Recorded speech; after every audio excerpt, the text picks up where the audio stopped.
Real life science. Real life science. We're going to run through them quick. This is just down and dirty. We'll give you the links. Go in the show notes of the YouTube video. Actually go and watch the full videos. I'm going to give you a super brief breakdown of each one. We're not going to spend time on this, but we want you to have it. Right off the bat, Astrom put out a video, a comprehensive review of the 15-year Opportunity Rover mission to Mars. They had some clickbaity title for it of like, oh, the amazing thing that we found on Mars, and you got to see it. Fuck clickbait, man. This is the real. I gave it my own title because it's a better one. It's like an hour-long video that does an amazing job showing you the 15 years of the mission of the Opportunity Rover. It is fucking amazing. Go watch it and see. This is the predecessor to Perseverance. This is showing you step by step where they went, what they found, all the science, all the stuff. Weird lawsuit in the middle of it where people were claiming that NASA was hiding aliens or whatever. And it's like, no, but I mean, it is, I watched the whole thing end to end. And at the end, I was like, I want to start over again and watch it. It's fucking beautiful. Like the real galaxy of science, the real science is so much better than fucking sci-fi bullshit. Go enjoy this. This is legit. Anton Petrov put out a video, China's secretive Mars mission update, what we know so far. It did a phenomenal job of showing what's going on with the mission to Mars Tianwen 1, which is Heavenly Questions 1. And I didn't even know this. I didn't, as much study as I've done on the whole thing, I didn't know the rover that they're sending is a teeny tiny little thing that's only going to be running for like 90 days mission, whatever. Now, a lot of times they'll give you like a mission extension of like 90 days and really it's going to work for like 4 or 5 months, but 90 days is like they're safe. Like they can say, hey, we didn't fail no matter what. They give it a very, very conservative estimate, but it's actually a multi-package payload or multi-payload package where the rover is just one part of it. There's a huge, much larger part of it is the satellite that's going around and the stuff that they're doing. And they're super secretive of where they're going and what they're doing, but there's some neat stuff involved. And Anton talks about the fact that like the next space race, like it's not talked about much sort of, I don't think, by the general population. In the halls of power, you know, at NASA, at the ESA, you know, at Roscosmos, it's known the next space race has already started and it's the USA versus China and it's big. And you know what?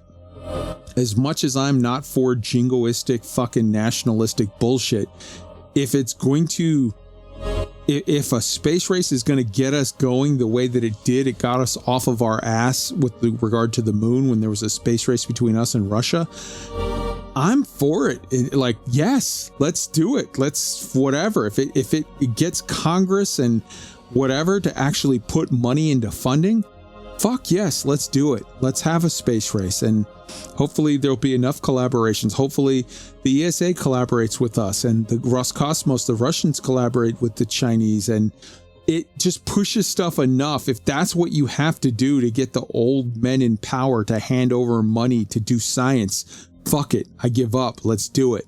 Let's turn it into a race. Awesome stuff. Go check it out. Also, Anton Petrov put out finding isoprene on another planet means alien life, but what is it? It's a very cool video that explains isoprene like in specific and what it is and how it works and whatever. And the fact of the matter is almost all living things that we know of put out, including us, put out isoprene. It's in our breath. It's in plants. It's in everything, pretty much everywhere. All animal life puts off isoprene, but on planets with a lot of oxygen, it goes away super fast because the oxygen sort of eats up the isoprene. And what we end up with is a lot of methane, but you don't see isoprene. Well, there could be, though, other planets elsewhere that are not oxygen based, in which case you would see the isoprene just out there easily to be detected. As we go through our next generation of exoplanet hunting, you know, satellites and stuff, the current satellites don't have the ability to search for isoprene. They're not technically capable for that. But the next generation of satellites that we're coming out with are putting that on the agenda. It is a thing. And if the ESA or NASA or Roscosmos or I'm embarrassed to say I don't know the name of the Chinese, whatever, but if any of the big groups get the tech and get it right and start searching the way the ESA has been doing with exoplanets for a bit, and we find isoprene, that is almost a dead giveaway that it's like there's some life. It might not be life that we recognize, but there's some life of some kind on that planet. And that is super, super exciting to me, as saying like, this is where we're going to see where we're going to be aiming our efforts in the next 10 generations to try to reach out and strive for and to see what's going on in the galaxy. And the last thing I have for you, and I'm going to bring up a little asset for you here on the screen. PBS put out, PBS Spacetime, a video on YouTube. What if dark matter is just black holes? And in that video, there's a sneaky little Thargoid appearance at the 8-minute, 14-second mark. It shows up on the screen there. You can see right there is the picture. That's the graphic that they used on PBS television. And you got a little Thargoid there. You've got a couple other cool little sci-fi, space game stuff. There's a Reaper. Yeah.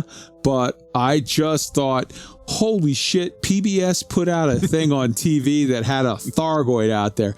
That is a segment producer who is a fan of Elite Dangerous. So I wanted to give them a big salute. Huge 07.